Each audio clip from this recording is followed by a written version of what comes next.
In this video, I'll show you how to light a model from both the back and the front simultaneously using just one light.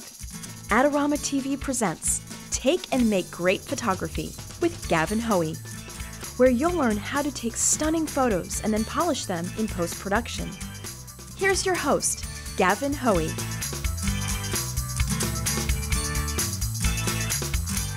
Hello, I'm Gavin Hoey and you're watching Adorama TV, brought to you by Adorama, the camera store that has everything for us photographers. And today we're going to do a bit of photography and a bit of Photoshop, so I'm going to create a portrait with a bit of a difference. I'm going to show you how to use a single speed light, in this case, to create a backlit portrait. And then we're going to use a bit of flower to add a more interesting background.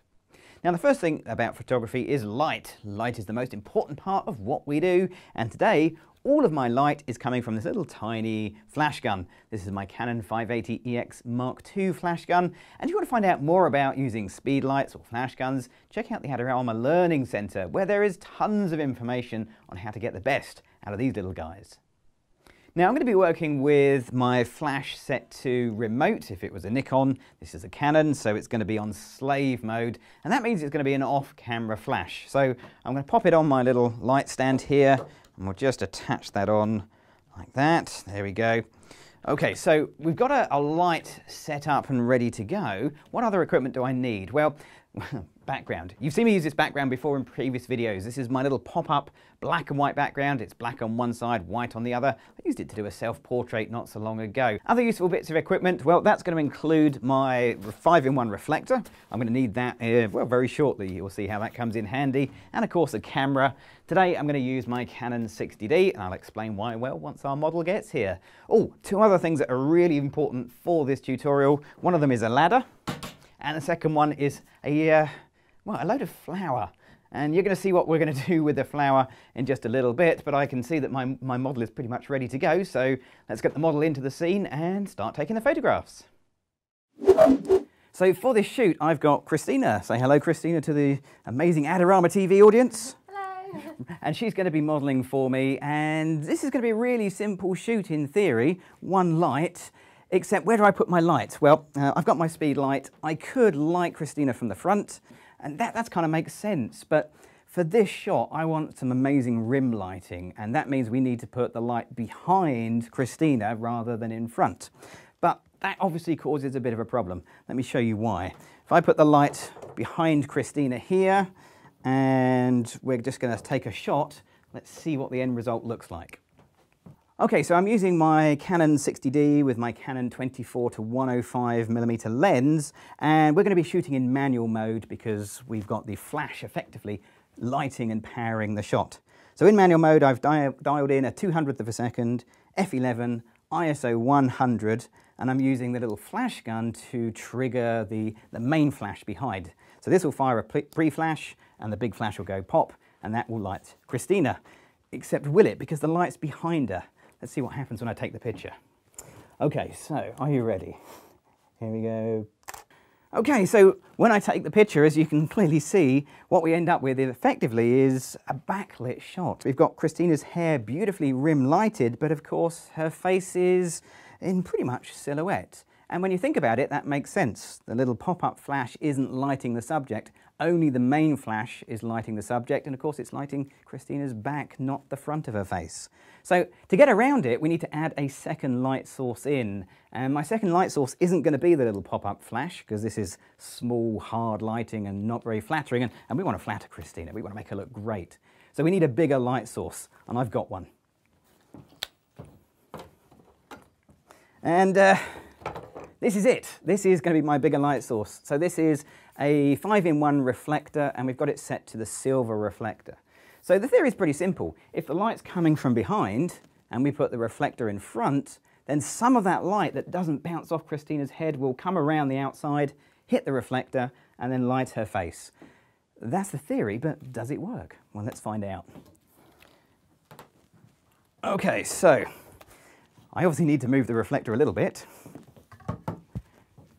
So we'll put that nice and high, and we'll angle it down.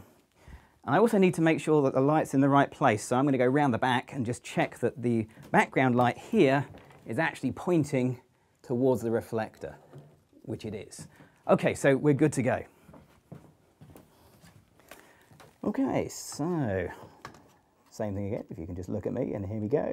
So as you can see from the photograph, it's kind of worked. We've still got the rim lighting around Christina's hair, but we've got some light in the face, but it's not as dramatic as I would like. So to get around it, what I'm going to do is I'm going to increase the power of the background light. So at the moment it's on 1/4 power. Now I'm going to actually put it all the way up to full power. Now that's roughly 2 stops more light. Now that's going to make the glow around Christina's hair that much brighter, but it's also going to mean more of the light's going to bounce off the reflector and light her face, and that should give us a better picture. Let's see how it looks. Okay, so here we go again, same thing. Brilliant. Okay, so that worked really well. Now we've got a lot more light in Christina's face. It really looks much more dramatic, and from using one single light, we've managed to produce a picture that looks like we've actually got 2. But let's see if we can take this a stage further.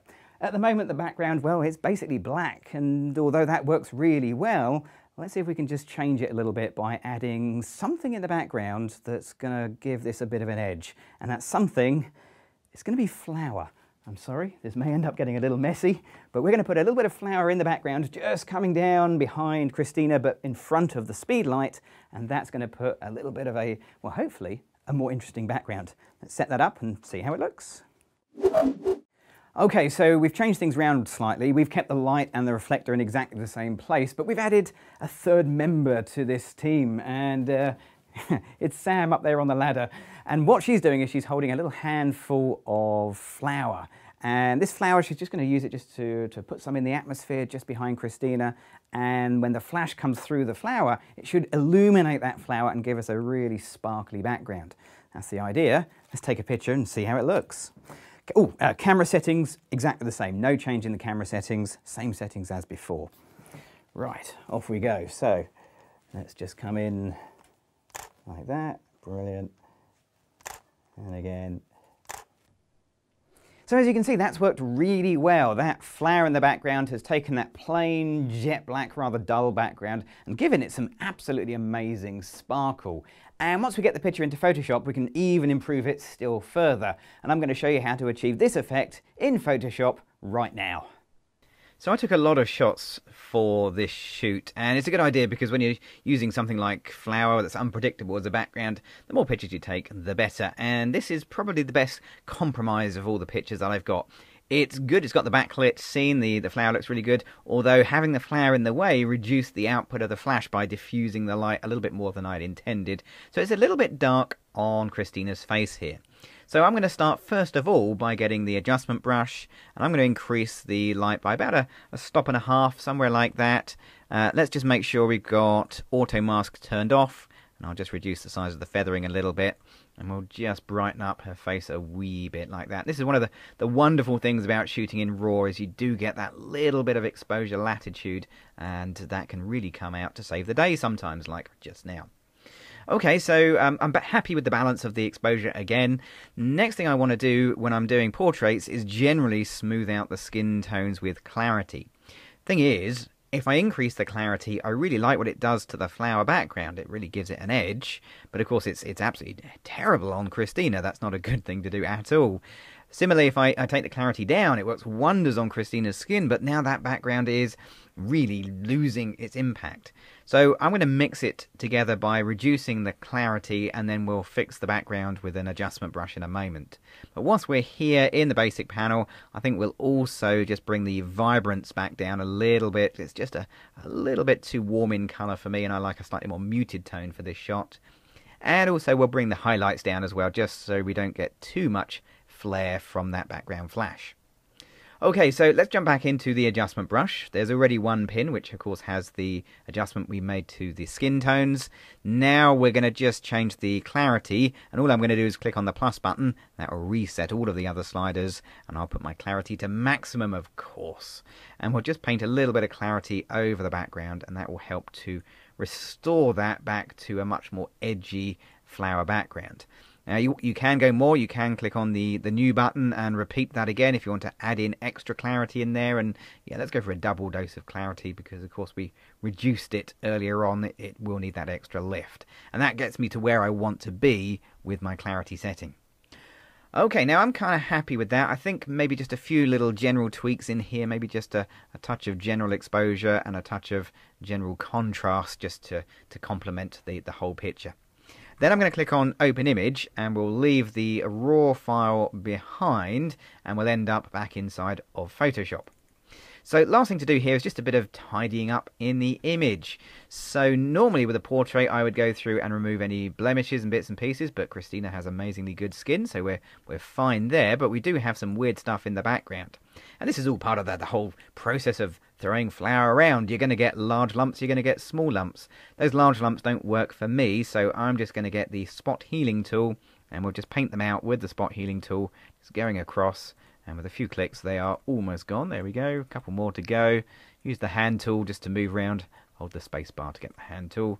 And we'll go tidy those up. Now, I can spend quite a bit of time doing that and getting it looking good. But yeah, I think you should get the idea. In fact, I think that's pretty much all of them done.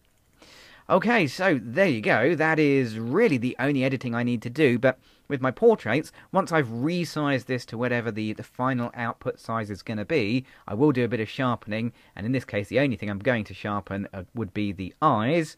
So let's get the sharpen brush here in Photoshop CS5 or CS6. And we'll just sharpen the eyebrows and the eyes just to put some real bite in there. And also the lips as well. And that is kind of my quick and simple portrait finishing off technique done.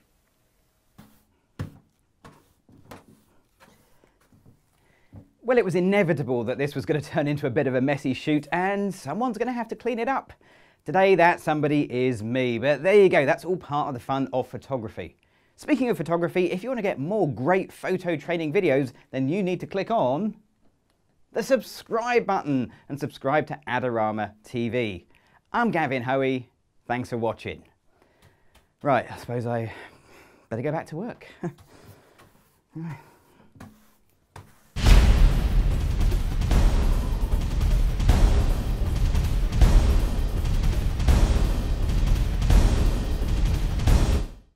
Do you want great looking prints at low cost? Be sure to visit our easy to use online printing service. Adorama Pix has professionals who treat your images with the utmost care that you can count on. For a quick turnaround on photos, cards, or albums, use AdoramaPix.com.